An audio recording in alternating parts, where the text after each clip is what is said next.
Je n'aime plus aller à l'école. J'ai souvent mal au ventre, j'ai surtout mal au cœur. J'ai de moins en moins confiance en moi. Au début, à l'école ça se passait très bien. J'avais des copains, des bons résultats scolaires. Je n'avais pas à m'en faire. Tout a commencé au collège. Les brimades, les insultes, les bousculades, rien ne m'a été épargné. Je me demandais ce qu'il m'arrivait. Surtout ce qu'on me voulait. Je me disais que ça allait passer, mais rien n'y faisait. Le mal était fait. Je suis petit, chétif et gentil, la proie idéale d'une violence qui au collège est devenue banale. Mes parents sont au courant de rien. Ils voient bien que mon attitude a changé. Ils me posent des questions. Je réponds sans conviction. Je leur dis à chaque fois que ça va. Je ne veux pas qu'ils s'inquiètent pour moi. Je finis par avoir honte de ce que je subis, j'ai honte de ce que je suis. Je me sens coupable de ne pas pouvoir me défendre. Au fil des semaines, au fil des mois, je me renferme sur moi. Mon sourire disparaît, ma gentillesse fait des appels de détresse.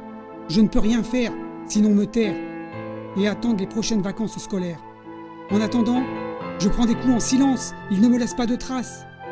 J'arrive à donner le change, à rester à ma place. Quand ils me tombent dessus, il n'y a pas d'issue. Je suis comme un animal traqué sans défense, face à des prédateurs armés de leur inconscience. Les grilles du collège sont fermées à double tour.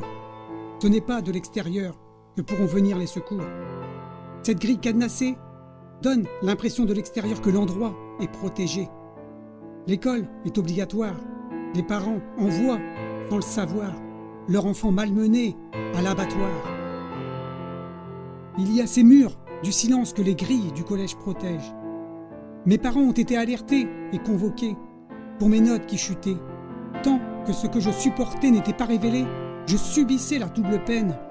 Les punitions des parents, l'école du collège pour travail non fait et retard répété. Au bord de l'abîme, je me demande quel est mon crime. Personne ne cherche à comprendre.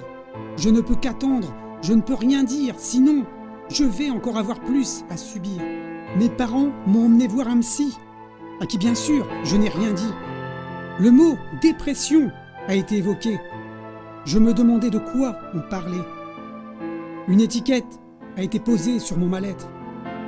Une étiquette qui semblait plaire à tout le monde. Il n'y a que moi qui n'entrais pas dans la ronde. Et puis, un jour, un coup de plus, un coup de trop. Et j'ai déposé aux pieds de mes parents ce lourd fardeau. J'ai pleuré tout ce que je savais.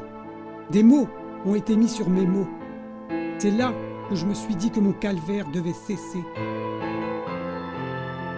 Je suis harcelé dans cette école de la République, où, de l'extérieur, tout paraissant hic.